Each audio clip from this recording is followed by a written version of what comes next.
Bismillahirrahmanirrahim. Assalamualaikum warahmatullahi wabarakatuh. Perkenalkan, nama saya Sahrul dari kelas PT IKD, Prodi Pendidikan Teknik Informatika dan Komputer Fakultas Teknik Universitas Negeri Makassar. Di sini saya akan mempresentasikan mengenai mata kuliah pengantar ilmu komputer, yang dimana materinya yaitu e-commerce dan bisnis. Adapun pokok-pokok pembahasan dari materi kali ini yaitu yang pertama e-commerce, yang kedua e-bisnis, dan yang ketiga dampak positif dan negatif, yang keempat perbedaan e-commerce dan e-bisnis. Yang pertama yaitu e-commerce. Sejarah e-commerce. Istilah perdagangan elektronik telah berubah sejalan dengan waktu. Awalnya, perdagangan elektronik berarti pemanfaatan transaksi komersial seperti penggunaan EDI untuk mengirim dokumen komersial seperti pesanan pembelian atau invoice secara elektronik. Kemudian berkembang menjadi suatu aktivitas yang mempunyai istilah yang lebih tepat, perdagangan web, pembelian barang dan jasa melalui World Wide Web, (WWW), melalui server aman HTTPS, protokol server khusus yang menggunakan enkripsi untuk merahasiakan data penting pelanggan. Pada awalnya, ketika web mulai terkenal di masyarakat pada 1994, banyak jurnalis memperkirakan bahwa e-commerce akan menjadi sebuah sektor ekonomi baru. Namun, baru sekitar 4 tahun kemudian, protokol aman seperti HTTPS memasuki tahap matang dan banyak digunakan. Antara 1998 dan 2000, banyak bisnis di Amerika Serikat dan Eropa mengembangkan situs web perdagangan ini. Yang kedua yaitu definisi e-commerce. E-commerce adalah satu set dinamis teknologi, aplikasi, dan proses bisnis yang menghubungkan perusahaan, konsumen, dan komunitas tertentu melalui transaksi elektronik dan perdagangan barang, pelayanan, dan informasi yang dilakukan secara elektronik. Contoh, Amazon.com, website yang menjual berbagai kebutuhan rumah tangga sampai hiburan. Dell.com, website milik Dell untuk memasarkan barang-barang produksinya. Yang ketiga yaitu istilah-istilah dalam e-commerce. Yang pertama yaitu digital atau electronic cash, juga dikenal sebagai e-cash. Istilahnya ini ditujukan untuk beberapa pola atau metode yang memungkinkan seseorang untuk membeli barang atau jasa dengan cara mengirimkan nomor dari satu komputer ke komputer yang lainnya. Istilah yang kedua yaitu digital money, adalah terminologi global untuk berbagai e-cash dan mekanisme pembayaran elektronik di internet. Istilah yang ketiga disintermediation, adalah proses untuk memotong jalur perantara. 4. Ruang lingkup e-commerce. Ruang lingkup yang pertama yaitu teknologi. Kontributor terbesar yang memungkinkan terjadinya e-commerce adalah teknologi informasi. Dalam hal ini, perkembangan pesat teknologi komputer dan telekomunikasi. Yang kedua, marketing dan new consumer process. Dari segi pemasaran, e-commerce sering dilihat sebagai sebuah kanal atau cara baru untuk berhubungan dengan pelanggan. Yang ketiga, electronic linkage. Di suatu sisi yang lain, banyak orang melihat e-commerce sebagai sebuah mekanisme hubungan secara elektronis antara satu entiti dengan entiti lainnya. Yang keempat, service infrastruktur. Konsep e-commerce ternyata tidak hanya membuahkan mekanisme transaksi jual beli semata, namun ternyata banyak sekali jasa-jasa baru yang diperlukan sebagai sarana pendukung aktivitas jual beli produk tersebut. Yang kelima yaitu hambatan e-commerce. Yang pertama, penipuan dengan cara pencurian identitas dan membohongi pelanggan. Yang kedua, hukum yang kurang berkembang dalam bidang e-commerce ini. 6. Kemampuan e-commerce. Kemampuan yang pertama yaitu otomatisasi, proses otomatisasi yang menggantikan proses manual. Yang kedua yaitu integrasi, proses yang terintegrasi yang akan meningkatkan efisiensi dan efektivitas proses. Yang ketiga, publikasi, memberikan jasa promosi dan komunikasi atas produk dan jasa yang dipasarkan secara elektronik. Yang keempat, interaksi, pertukaran data atau informasi antar berbagai pihak yang akan meminimalkan human error. Yang kelima, transaksi, kesepakatan antara dua pihak untuk melakukan transaksi yang melibatkan institusi lainnya atau pihak ketiga sebagai pihak yang menangani pembayaran. 7. Faktor kunci sukses dalam e-commerce. Faktor yang pertama yaitu dalam banyak kasus, sebuah perusahaan e-commerce bisa bertahan tidak hanya mengandalkan kekuatan produk saja, tapi dengan adanya tim manajemen yang handal, pengiriman yang tepat waktu, yang bagus, struktur organisasi bisnis yang baik, jaringan infrastruktur dan keamanan, desain situs web yang bagus, beberapa faktor yang termasuk. Kedua, menyediakan harga kompetitif. Yang ketiga, menyediakan jasa pembelian yang tanggap, cepat dan ramah, menyediakan informasi barang dan jasa yang lengkap dan jelas, menyediakan banyak bonus seperti kupon, penawaran istimewa dan diskon. Yang kedelapan, aplikasi e-commerce. Beberapa aplikasi umum yang berhubungan dengan e-commerce adalah email dan messaging, content management system, dokumen, spreadsheet, database, akunting dan sistem keuangan, informasi pengiriman dan pemesanan. Yang kesembilan yaitu Undang-Undang E-Commerce. Undang-Undang E-Commerce yaitu dalam pasal 1 UU PK 1999 mengatur mengenai perlindungan konsumen. Namun pada kenyataannya UU PK 1999 belum sepenuhnya mengatur mengenai transaksi elektronik. Hanya beberapa pasal saja yang dapat dipergunakan dalam transaksi elektronik. Materi yang kedua yaitu e-business. Yang pertama, sejarah e-business. Pada prinsipnya, e-business kerap didefinisikan sebagai aktivitas yang berkaitan secara langsung maupun tidak langsung dengan proses pertukaran barang dan atau jasa dengan memanfaatkan internet sebagai media komunikasi dan transaksi. Perkembangan teknologi komputer dan telekomunikasi atau teknologi informasi yang sangat pesat dewasa ini telah mengakibatkan terjadinya revolusi di dunia perdagangan dan industri.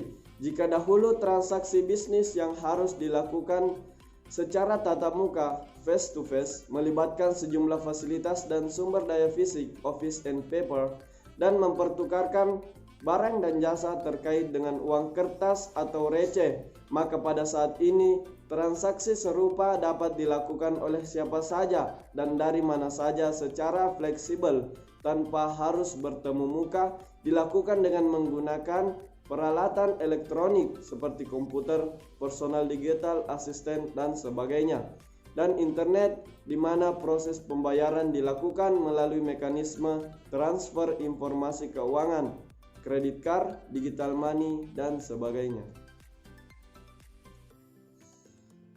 Yang kedua, definisi e-business. E-business adalah kegiatan bisnis yang dilakukan secara otomatis dan semi-otomatis dengan menggunakan sistem informasi komputer. E-business memungkinkan suatu perusahaan untuk berkembang dengan sistem pemrosesan data internal dan eksternal mereka secara lebih efisien dan fleksibel. Yang ketiga, manfaat e-business. Yang pertama, pasar global internet tidak mengenal batas, baik budaya maupun wilayah. Yang kedua, mobilitas. Selama Anda memiliki koneksi internet, Anda dapat mengoperasikan bisnis Anda dari manapun. Yang ketiga, fleksibel. Tidak ada yang peduli jika Anda begadang tengah malam untuk bekerja dan tidur esok harinya. 4. Modal kecil bukan tanpa modal, tetapi dengan menggunakan media internet, maka modal yang digunakan jika dibandingkan dengan bisnis offline jauh lebih kecil. Daya ungkit teknologi dalam MLM atau network marketing menggunakan konsel daya ungkit orang lain. Minim biaya rutin, tidak banyak biaya rutin yang harus Anda keluarkan untuk biaya bisnis online. Kewirausahaan Anda adalah seorang bos, semua keputusan ada di tangan Anda.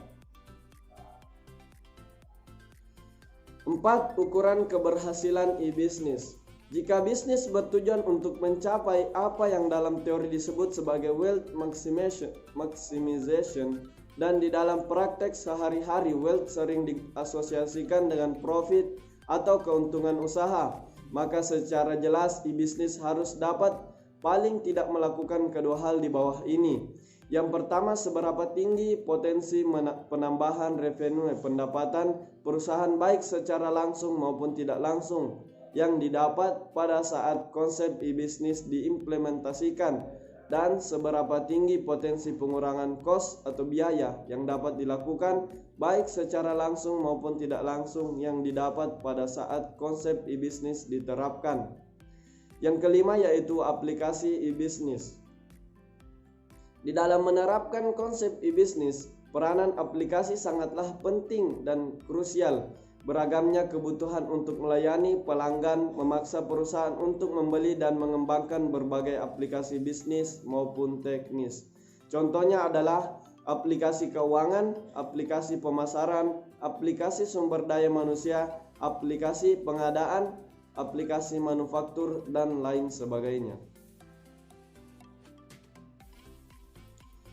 Yang keenam yaitu arsitektur e-bisnis. Arsitektur e-bisnis adalah gambaran terpusat bentuk baru dalam hal fungsi proses.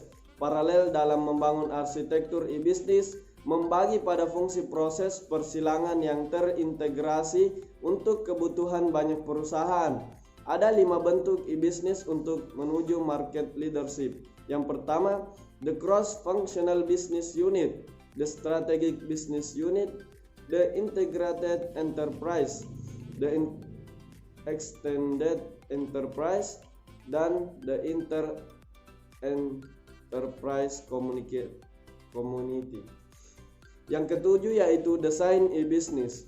Adapun desain e-business yaitu cross-functional business unit atau persilangan unit fungsi bisnis, the strategic business unit, strategi business unit, the integrated enterprise, integrasi perusahaan, the extended enterprise, peningkatan perusahaan dengan melakukan sebuah multi-enterprise supply chain, rantai multi-supply perusahaan, dan the inter-enterprise community, yaitu komunitas interperusahaan. Yang kedelapan, kuadran dalam e-bisnis. Dalam e-bisnis bukan hanya pembelian dan penjualan barang dan jasa saja, tetapi juga melayani pelanggan, berkolaborasi dengan mitra bisnis, mengadakan e-learning, dan melakukan transaksi elektronik di dalam suatu organisasi. Ada 9 kuadran yang merupakan segmentasi pasar dari e-bisnis, antara lain C2C, C2B, C2G, B2B, B2C, B2G, G2G, G2B, dan G2C. Yang kesembilan yaitu faktor-faktor penyebab kegagalan e-bisnis. Yang pertama, tidak ada komitmen yang utuh dari manajemen. Penerapan bisnis tidak diikuti proses change management. Tidak profesionalnya vendor teknologi informasi yang menjadi mitra bisnis. Buruknya infrastruktur komunikasi. Tidak selarasnya strategi TI dengan strategi perusahaan. Adanya masalah keamanan dalam bertransaksi. Kurangnya dukungan finansial, belum adanya peraturan yang mendukung dan melindungi pihak-pihak yang bertransaksi, menggunakan target jangka pendek sebagai pijakan investasi e-bisnis. Materi yang ketiga yaitu dampak positif dan negatif. Dampak positif e-commerce dan e-bisnis adalah revenue stream, aliran pendapatan baru yang mungkin lebih menjanjikan yang tidak bisa ditemui di sistem transaksi tradisional. Yang kedua, dapat meningkatkan market exposure atau pangsa pasar, menurunkan biaya operasional operating cost, melebarkan jangkauan, meningkatkan customer loyalty, meningkatkan supplier management, memperpendek waktu produksi. Adapun dampak negatif e-commerce dan e-business, yaitu yang pertama kehilangan segi finansial secara langsung karena kecurangan, pencurian informasi rahasia yang berharga, kehilangan kesempatan bisnis karena gangguan pelayanan, penggunaan akses ke sumber oleh pihak yang tidak berhak, kehilangan kepercayaan dari para konsumen, dan kerugian yang tidak terduga. Yang terakhir yaitu perbedaan e-commerce dan e-business. E-commerce adalah suatu kumpulan dari keseluruhan strategi e-business.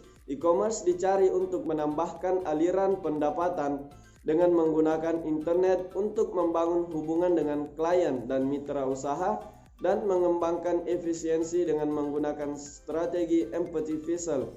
Terkadang e-commerce melibatkan aplikasi dari sistem manajemen pengetahuan. E-business lebih berfokus pada strategi dengan fungsi yang menggunakan kemampuan elektronik. E-business melibatkan seluruh rantai nilai dalam proses bisnis, pembelian elektronik dan manajemen rantai pasokan, memproses pesanan secara elektronik, mengatur pelayanan pelanggan dan bekerja sama dengan mitra usaha. Mungkin itulah yang sempat saya sampaikan, kurang dan lebihnya mohon dimaafkan. Wabillahi taufiq wal hidayah. Wassalamualaikum warahmatullahi wabarakatuh.